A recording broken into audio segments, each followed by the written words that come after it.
Hello, snowboarders of the internet. I'm your host, Avran LeFeber, and this is Top 5s, the only weekly Top 5 show in snowboarding. I think. I don't know. Someone's probably copying this again. They won't last. They never do. Anyways, in this episode, we're going to be talking about the top 5 free ride chargers. That's right, the balls to the wall, super stiff, just point it and go as fast as you can boards for 2023-2024.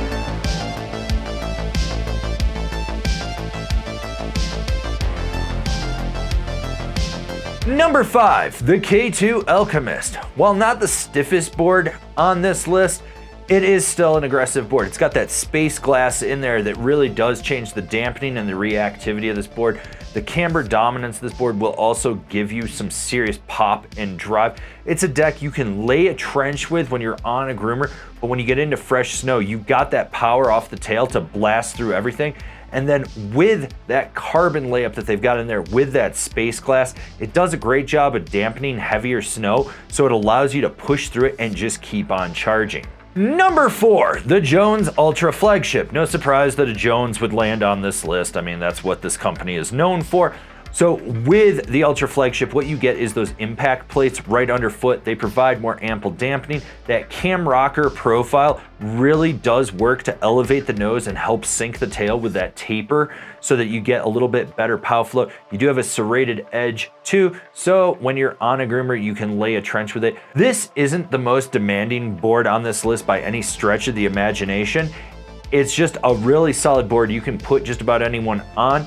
Granted, it does come with a little bit of a higher price tag, but whatever, just sell a kidney or your firstborn, it doesn't matter.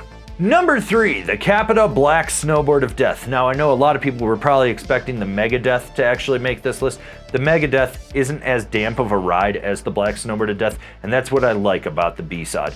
It dampens that chatter and chunder when you get into rutted out terrain. It plows through it. It's got a great side cut for railing turns when you absolutely have to. It'll float decently enough in POW. You are gonna get a bit of a workout with this board, but it's worth it in the end because of the response and the drive that you get from it. Number 2, the Ride Commissioner. Carbon aluminum top sheet, super amounts of carbon in this board to really stiffen it up. Old school sidewall in there. You don't get the slim wall from Ride, but you do get that carbon urethane sidewall in the tail. Basically, this thing just wants to crush everything in its path and go as fast as humanly possible. This is a deck that is not for everyone. In fact, there's probably a lot of you watching this right now going, I could handle this. No, you couldn't. But you think you can. Let's be real here. This board will kick your ass. It's fun to ride. I enjoyed it. Would I enjoy riding it every day? No, I'd probably cry. My knees would crumble, and they're already disintegrated. I actually have no legs. Why do you think you never see me from the waist down? I'm just standing here on 2 posts.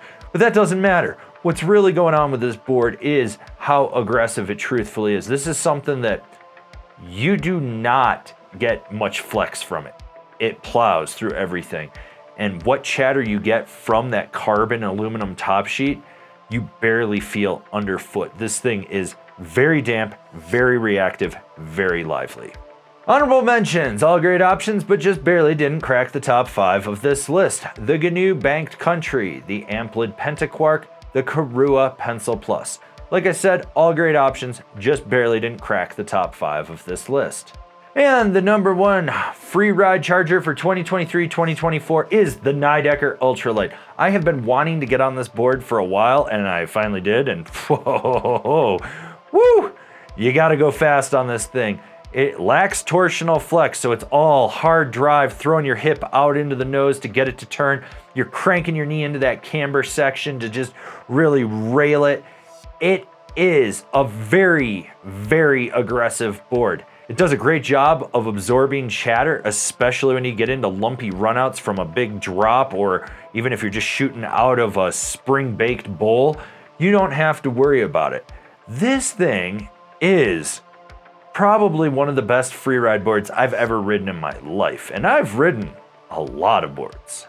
I mean a lot. This was really mind-blowing for sure. So, is it gonna be for everyone watching this? No, it's not. But now it's on your radar and you're thinking about it. Then you're looking at the price tag and then you're going, I'm not an oral surgeon. I don't know how I'm supposed to afford this. And I'm just gonna tell you, maybe that's the sign that you don't need this board. It's just out of your reach because it's that burly. This has been my top 5 Freeride chargers for 2023-2024. Do you agree? Do you disagree? Do you own one? Are you gonna buy one? Leave me a comment down below. Let's have a conversation about this list. If you're new here, remember to subscribe, click the bell, get those notifications. That way you're not missing any of the videos we got coming out for all you snowboarders of the internet. And if you really like what we're doing over here and you want to support us further, swing on over to Angry Snowboarder VIP and become a member. Sure, I could tell you more here, but I got a video over there that explains it so much better. As always, I've been your host, Avran LeFeber, and I'll see you in another video.